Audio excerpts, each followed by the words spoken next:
by welcoming everyone to our second Ohanga Live Facebook stream. This week, I'm here with Kelly Allen-Kujawski. Close enough. Sorry about that. That's okay. And we will be talking about everything books, as you can see on our beautiful background. But for the time being, we'll just chat a little bit while we wait for some more people to tune in, and I will ask you a horrible question, so I apologize in advance, but I think you know what I'm about to ask. I do, it's okay. And that is, what is your favorite book, Kelly? Yeah, you can't ask a book like that question ever. I'm so sorry. Do you see the steam coming out of my ears? I try to see figure this it out. a little Yeah. troubled. It's hard. Let's keep it to top, like, 5, maybe? Okay, I can do top 5. Okay. So we'll throw some classics in there, Pride and Prejudice and The Hobbit. I actually try and read The Hobbit every year because I love it. Some more modern ones, I'd have to go with the Nevernight Chronicles by J. Kristoff. I have the first one in that series with me here. Ooh. And Slade House by David Mitchell. It's a psychological horror. Wow. Which is fabulous. I love something that kind of screws with your head a little bit. Yeah. So there's 4. Probably my most favorite new book is called Latitudes of Longing, and it's by an Indian author, Shubhangi Swarup, who I had the pleasure of actually meeting when I was in India a few years ago, and I bought the book in India in an airport when we were flying from Bangalore to Jaipur, and I started reading it while there and was immediately hooked, and then saw that she was coming to a book festival that was near the hotel we were at. Okay. So I looked at my husband and I went, We got bye, I'm going, bye. And I got to meet her, and she signed the book and everything. And the book is now out in the U.S., so I now have the U.S. copy as well, because Of course. I had to. I mean, the more the merrier. Yeah. What were you in India for? My husband's job. Oh, Yeah, cool. they sent him over, and we all kind of got to traipse along. That's fun. Great adventure, great books. Oh, yeah. I came home with a suitcase filled with about 30 pounds of handmade Indian paper for my journals and probably about another 20 pounds of antique books. Wow. So what is it about Indian paper that is so special? It's absolutely gorgeous. It's what I got is handmade, it's sturdy, the colors are spectacular, and buying it there is much more affordable than buying it here. Yeah, it makes sense. So you stuffed it in your suitcase and brought it back with Well, you? luckily my husband was flying business class good. because of his job, so they had the heavier suitcase weight limit. So That's perfect. I filled up the suitcase and I went, "This one's yours. Thank you." Were the people at security like looking through the X-rays for the bags? Like, why does this woman have so much paper in her I have no suitcase? idea. It was all paper, books. I had a hand-carved book cradle made by some monks at one of the temples we went to. This is just all this random stuff in it. That's It was awesome. great. Yeah, this is amazing. Yeah, those would be my top 5 books. That's likely to change by the end of the year. Of course. How many books do you say you read in a year? When time allows, I try to get through 5, 6, 7 months. Okay. Wow. Time does not usually allow anymore, 7-year-old, 9-year-old life.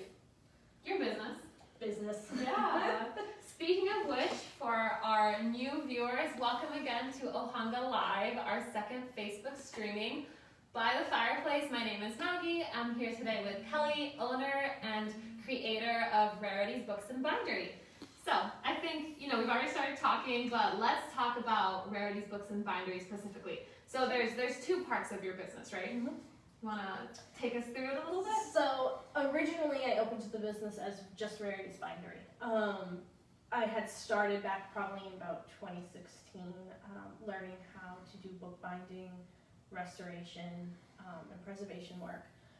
And after a couple of years, I said, I need to add the word books into it, because my dream, my goal eventually is to add the antiquarian and vintage book resale into the mix.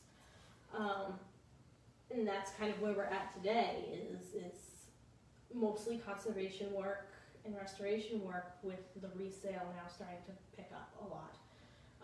And a little less of the journal making, but when I get time to do that, it's always going to be my first love. So that's right. So you started out with the journal making. I started We out have with some the journal. examples here. Yes, I started with the journal making because to restore and to fix a book, I mean, you got to kind of know how they're made. That makes sense. Yeah. It makes sense. You got to know how they're made. So I started out with the journal making and doing a lot of vendor events around Southern Rhode Island, and doing it out of my basement. My poor husband, bless him, he has been amazing through this whole journey, because I took over the basement at one point. It was like that, you know. And then on January 1st, 2020, I got to move into the mill at Shady Lee, right in North Kingstown. And then COVID hit and the world kind of just went. Yeah. But it's, you know, we're still going. It's going well. Awesome. Now, when you and I spoke previously, I seem to remember a story about a video inspiring the start of Rarities Books Bindery. So why don't you tell our viewers what this video was about and how it was inspiring? Hardcore nerd. So originally I was an elementary school teacher, and I was getting my master's degree in literacy education when I had my son. And then a few years later we had our daughter, and I kind of realized that teaching was just not for me anymore. It was not what I wanted to do, and that was when I was kind of pouring through books. I mean, that's when both kids would nap for 2 hours, and so I'd sit and I'd be busy in a book. And I want to do something with books. And I don't want to read for my job because that ruins the fun, that ruins the enjoyment. But I want to do something with books, and I love old books. And so I was kind of just, you know, putzing around on Facebook, and I came across this video of medieval bookbinding. And I'm like looking at it, and I'm like, what is this? So I'm watching it, and it's a woman making a book in the same way they did in, you know, the late 1400s when books were first printed. And I'm going, oh, I want to do. You get that light bulb. Yeah. And I'm going, that I need to do that with my life. And I said to my husband, I'm gonna find places to take classes so I can learn to do this. Yeah. And then it kind of just blossomed and blew up from there. Was it hard to find classes? Yeah, it was actually, especially in Rhode Island. Bookbinding is, to use a term from The Princess Bride, a mostly dead craft. Okay. It's making a comeback, which is fantastic, but it's mostly dead, and it's difficult to find classes. But I did manage to find several out in New Haven, Connecticut. Okay. And then I found the North Bennett Street School in Boston, which is just a school of nothing but craftsmanship. Wow. And one of their programs is bookbinding, and they offer continuing ed classes for those who can't do the full program. And with 2 babies at home, I couldn't do that, so I continuing ed, and I still continue to take their classes as they come. Since COVID, they're not offering them, but Okay. I do frequently take them when I can. Awesome. Yeah. And I mean, speaking of bookbinding, I see that we've got 2 different kinds of journals here. Do you want to maybe explain the difference between the 2? So the leather ones here that you see is called the leather long stitch, and actually it's a historic. It's a historic stitching where every stitch that you see is actually, this is with 1 thread. Oh, whoa. And it pretty much just gets woven through in a way. And it's an early American style of binding. Oh yeah, you can see it on the inside. You can see it right there on the inside as well. And it's 1 continuous long thread. You'll have binders who like to just use 1 long thread, but you know, on a journal like the big gray one there, it's going to tangle, it's going to be all over the place. So that one, it is done with 2, but it's more along the lines of you start with 1, you're going through, when you get to this little bit, you add more, and you keep going. Gotcha. Yeah. And then we have this one here is a Coptic binding. So the Coptic binding is from ancient Ethiopia. It's one of their original bindings, Wow. and it's done. This one here, I had 4 needles and 2 threads. So a needle at the end of each thread, and they're going in and out Oh my at the goodness. same time, creating a braided. If you look really close, it's a braided Oh, it pattern. is. I don't know if you guys can see it, but these are all braids done this way, not Yeah. the spine. That's so cool. And this one is kind of a combination of the two. So this one has the Coptic kind of on the head and the head and tail, and this in the middle is just a French binding in the middle. So this is what is inside here. It's what typically gets covered, but some binders, myself being one of them, I just find it so pretty that sometimes leaving it out is a lot of fun. So I left it out as Yeah. opposed to covering it all up into the spine. Absolutely, yeah. So and then these are vintage books too that I Oh, that you like upcycled. yeah Oh, that's upcycled so them. They're cool. sitting there. They're already That's broken. beautiful. So yep, that one's a late 1800s cover. This Wow. one's more modern. Oh my goodness. Wow. So speaking of old books, I imagine you took restoration classes, right? Because Yes. it's not just something that you can Yeah. just like pick up and go. So how was your first restoration project? That must have been It's terrifying. Yeah, it is. Yeah. It's terrifying. I mean, even taking the class is terrifying. I remember the first restoration class I took in Boston was to learn how to mend paper. okay. And we're sitting there, and our instructor gives us a page from a book. It's not in the book anymore. It's been torn out. It's a page. And they are all dated. And I get a page that says on it 1673. Oh my And goodness. I'm like, That's old. okay. And it's got a whole bunch of tears on it. And so we're learning how to mend it. And it's obviously a book that had no value, hence why it's torn out. And so I do all my mends. And How do you mend a page? carefully. No, I'm kidding. Sorry, that's my sarcasm. So it involves a lot of, I use Japanese tissue. It is incredibly strong tissue, but also you can get it where they blend with, you can find them where the colors blend and the right kind of thickness. They're also archival friendly. They're typically made from the mulberry bush roots. So there's no lignin in it, there's no acid in it, there's nothing that's going to cause anything to break down over time. And then I use a wheat starch paste, which I get the wheat starch powder and mix it with water and use that, and it fixes the pages. Wow, But that's cool. yeah, so I had finished my repairs on that one, and then I was like, okay, I'm done with this one. Is there another page I can practice on? He goes, no, just rip it. Oh no! That's heartbreaking. It's heartbreaking, it's terrifying. I'm sitting there and I'm looking at him and I'm like, you want me to what? You sure about that? Yeah, he goes, yeah, just rip it. I'm sitting there and I'm kind of like, after a while you get used to it. Sure. I've broken plenty of books now in order to fix them. Sometimes you have to break them too, and it's terrifying when you're like, all right, here's my scalpel and I'm just gonna go. Yeah. Wow. But yeah, no, it is terrifying the first few times, and even now, after a few years of doing it, there are still some that you get nervous, but you keep going, and you gotta do what you gotta do. Absolutely. So what was your first restoration project? What kind of book was it? It was a Bible.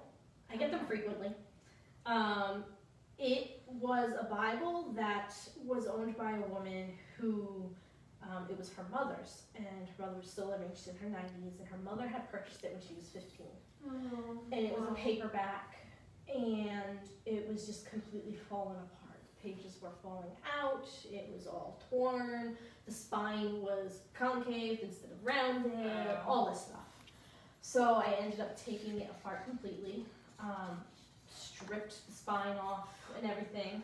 That's one heck of a first job. It was, and then it was what we call perfect bound, where it wasn't sewn, it was just the spine was glued up. Okay.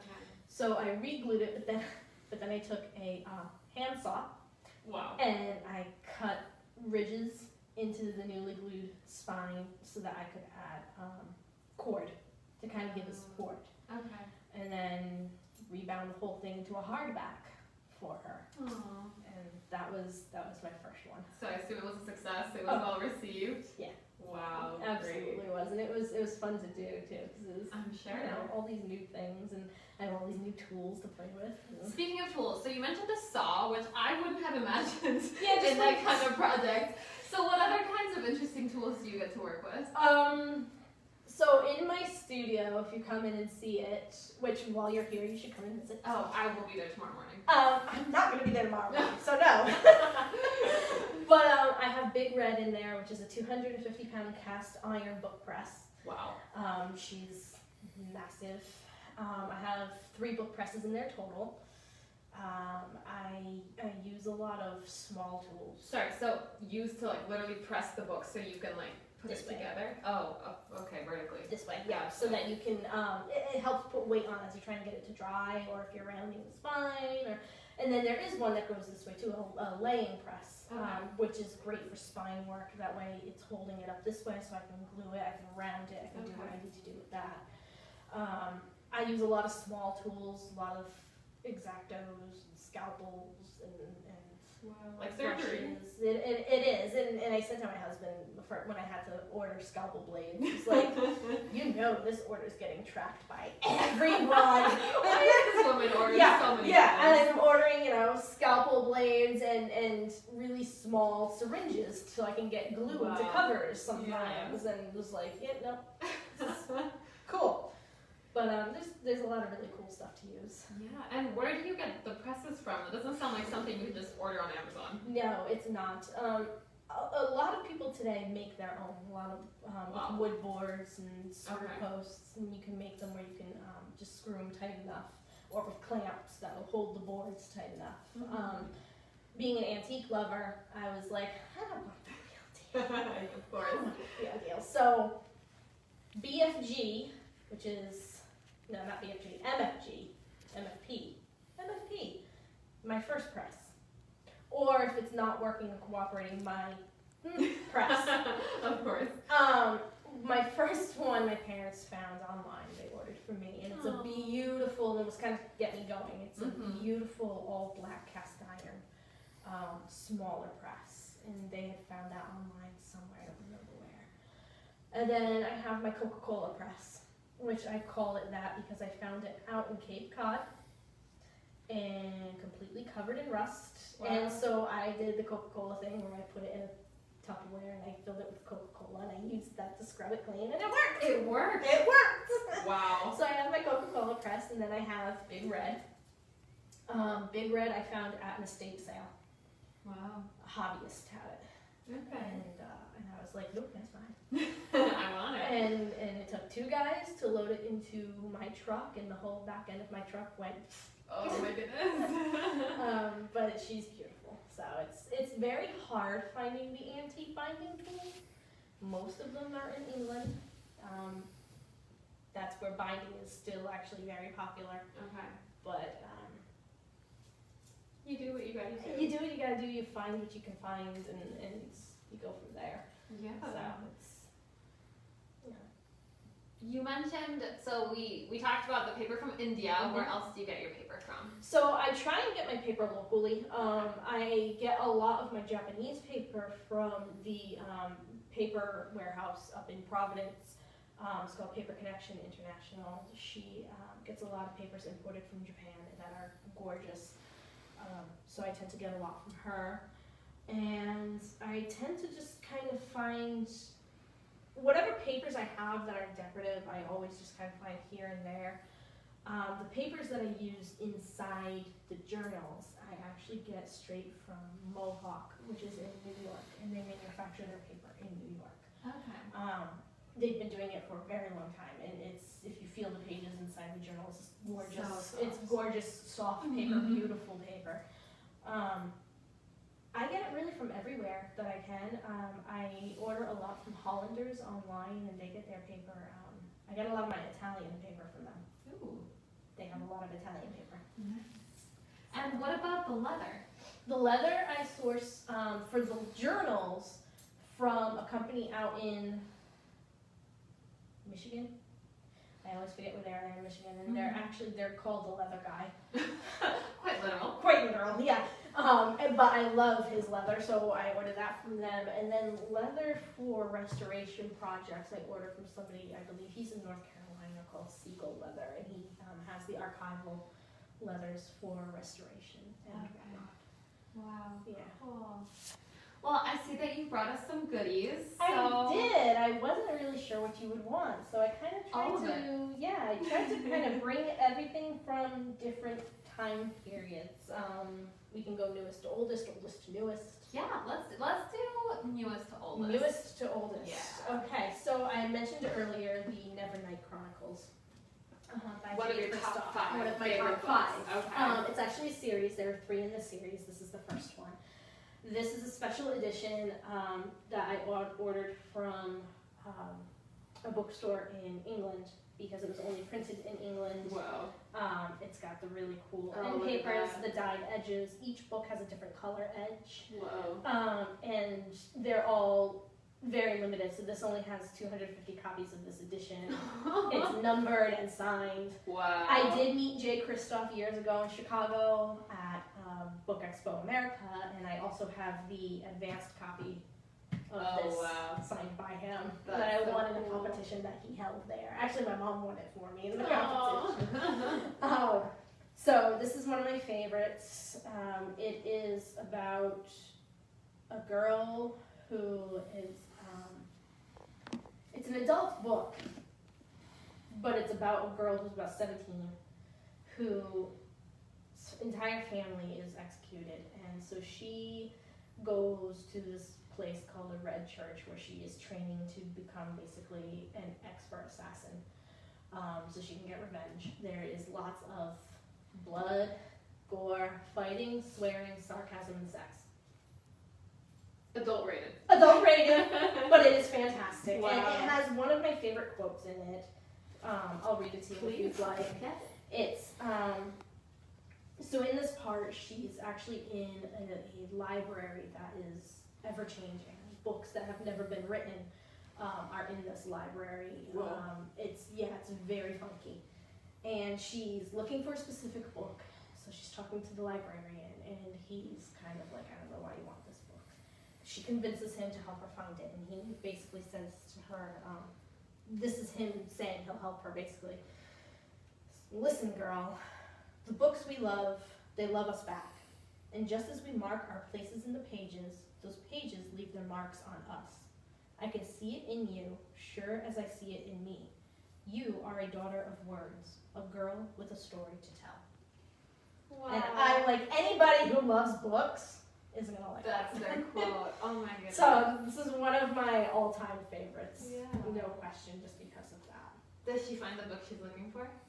Oh, well, I guess that would be a spoiler, so don't tell us. Spoiler. You have to read all 3. You have to read all 3. Wow. So it's Nevernight, God's Grave, and Dark Dawn.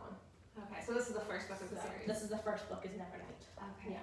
gotcha. So this is the newest one I have with me. Then I have a vintage paperback of The Hobbit. Amazing. Because in my house, in my library, I have an entire Tolkien shelf. As everyone should. Yes. So, right. So this is one of my copies of The Hobbit, and this is just like a fun late 60s vintage Aw. pulp paperback of it that I loved. So I have that with me. Beautiful. This is a 40s copy, a 1940s copy of Heritage Press of Pride and Prejudice by Jane Austen. Still has the slipcase. Oh, look at that cover. The cover is it's my favorite color, dark green. That's so fabulous. Yeah, and it still has the Heritage Club newspaper clipping, a couple of other clippings about the Heritage Club, Jane Austen, some other authors in here, and it's illustrated as well. There are some illustrations Oh, show us some. Oh, look in at this that. one Wow, do you want to show that that? are fantastic. So, because of course it is a truth universally acknowledged that a man with a good fortune must be in want of a wife. Of course. So thank you, Jane Austen. Wow. So now from the 1940s, we're going to jump to the 1800s. This is a math workbook from a student from 1805. Wow. They apparently sewed their own workbooks together and wrote them out. I'm not quite sure the age of the author when he wrote it, or she wrote it. I'm guessing it's a gentleman. Oh, it is. It has a name. So this is Isaac Gladup's book. Isaac Gladup of Groton, his book, March the 10th, AD 1805. Wow. And it's geometry and a collection of questions to exercise the foregoing rules. Wow. My mom and husband and I had a lot of fun sitting down reading some of these questions. My mom and husband are both math oriented. Okay. So I was like, here So they guys, enjoyed that. yeah, figure this out with language from, 1805, where it says, Yeah, read us a question. there are 7 chests of drawers, in each of which there are 18 drawers, and in each of these there are divisions, in each of which is 16 length, 6 width, 8 depth. How much money is there in the whole drawer? Oh my goodness. Lots of drawers. Lots of drawers. Lots of drawers. But it's very, very fascinating. Oh, wow. And this is amazing. I'm just gonna walk it up. yeah, and I'm sure people who are watching are probably freaking out and questioning why I don't have gloves on. Why are we touching this? Why are we touching this?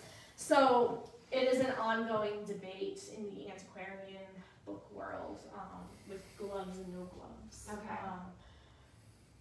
The latex-free gloves are great to use when working with something that could have a potential mold or it's something that could health-wise be an like issue. to protect yourself. Yeah. Okay. A lot of archivists still do use the white cotton gloves.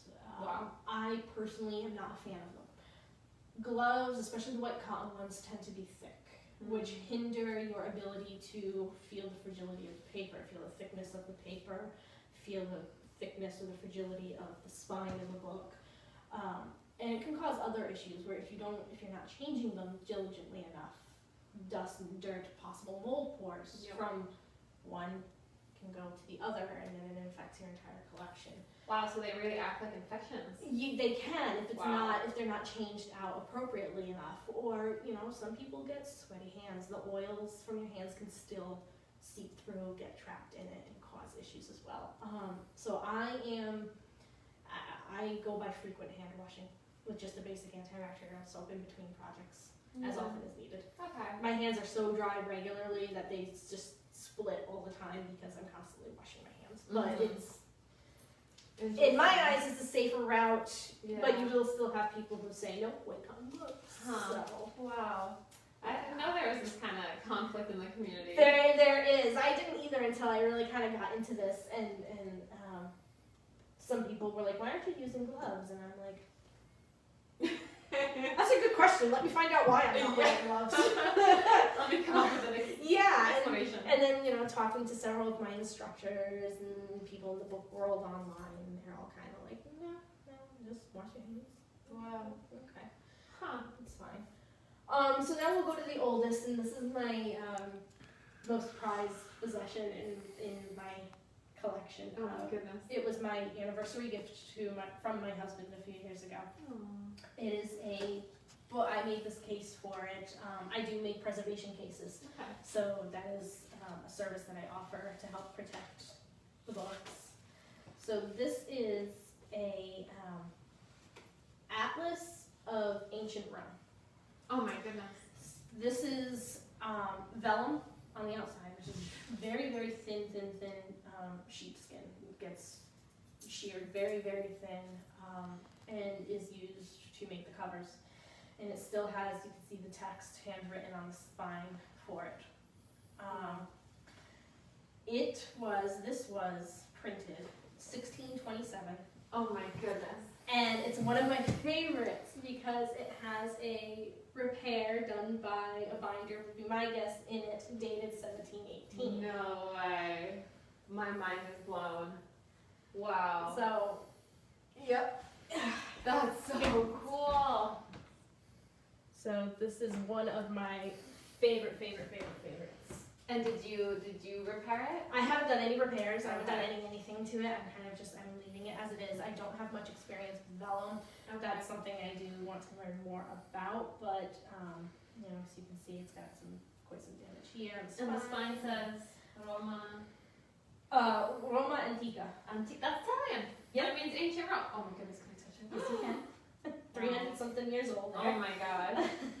And it's got just spectacular details Wow. throughout of ancient monuments, ancient sites, Oh, look sites at that that. don't even exist. You know, it's just Because they were like destroyed. they're just they're gone now. They've probably crumbled, or you know, it's. Wow.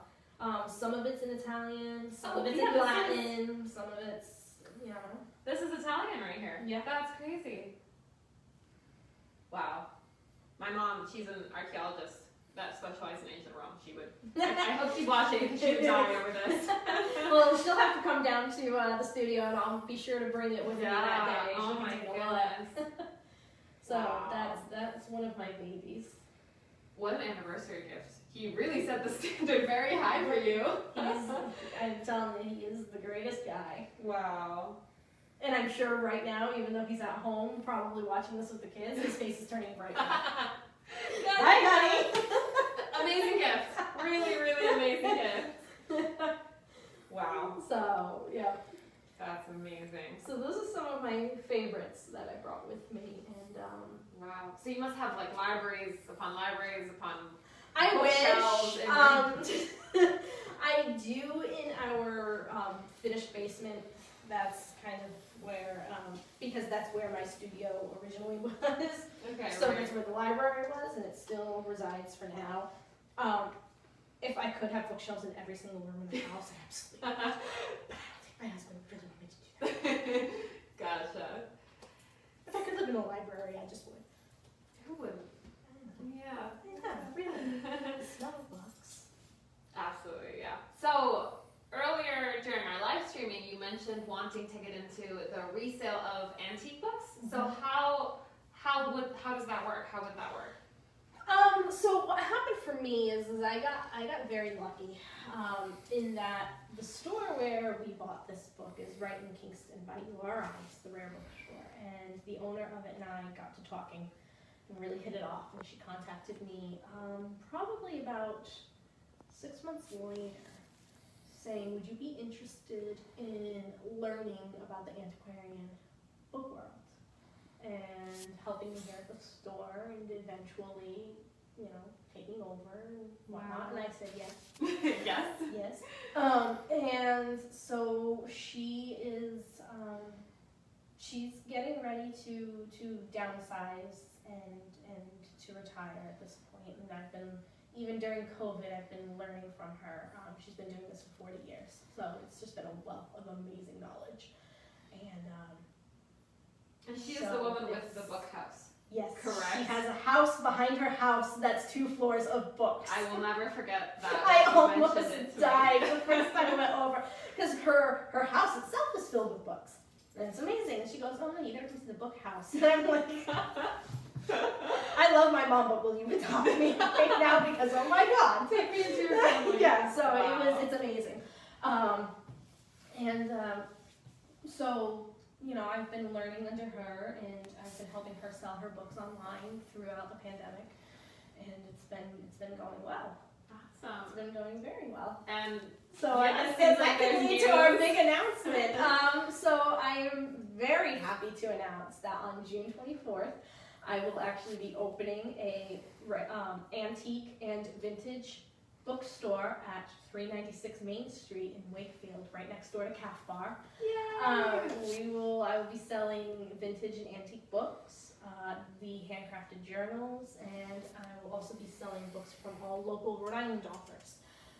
So if you are a local Rhode Island author and interested in selling, I am looking for you. You can send me a message on Facebook or Instagram. I'm at Rarities Online. You can email me raritiesbindery@gmail.com. I'm looking for local authors of Rhode Island history, Wakefield history, horror, fiction, nonfiction, poetry, all genres. all genres. Wow. I want to support, even though it's all vintage and antique, I want to support the local authors and get their voices out there and get them heard as well. So let's get them into the store too. That's awesome. We're so excited So for you. I am Congratulations. so excited. It's should be. exciting and nerve-wracking. There's a lot of work to do before June 24th. So Absolutely. it's time to get going. Yeah. On that note, Kelly will also be helping curate a local author selection for Ohanga's Artisan Monthly, which is our consumable lifestyle monthly subscription in which subscribers will also be able to pick from book selections with the help of Kelly. So we're very excited to be working together for that. It's going to be a lot of fun. Yeah, absolutely. So thank you so much for being Thank you here with for me having today. me. I love nerding out with you. I feel like It's so much fun. every time we talk, we just go way over the time We limit. totally do. It's all good. This is just so amazing. So thank you so much. I love being a part of this Ohanga family. Great. It's fantastic. So We're so happy to thank have you you. guys. So thank you everyone. And yeah, if you guys have any questions, Kelly just gave her contact information. You guys can also email us at info@ohanga.com and we can be sure to connect you. Yeah, So absolutely. thank you so much and have a good night, guys. Bye.